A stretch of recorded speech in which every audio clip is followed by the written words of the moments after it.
In front of me is Redmi A3 and today I would like to show you how you can check a password saved in Google Password Manager.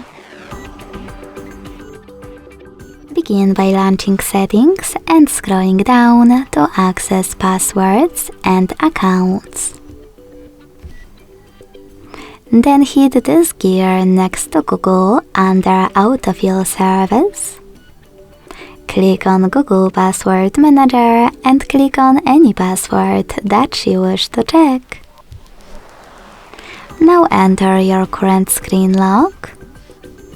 And last but not least, use this eye next to your password to make it visible. Thanks so much for watching. If you enjoyed this video, don't forget to leave a like, comment and subscribe. Bye!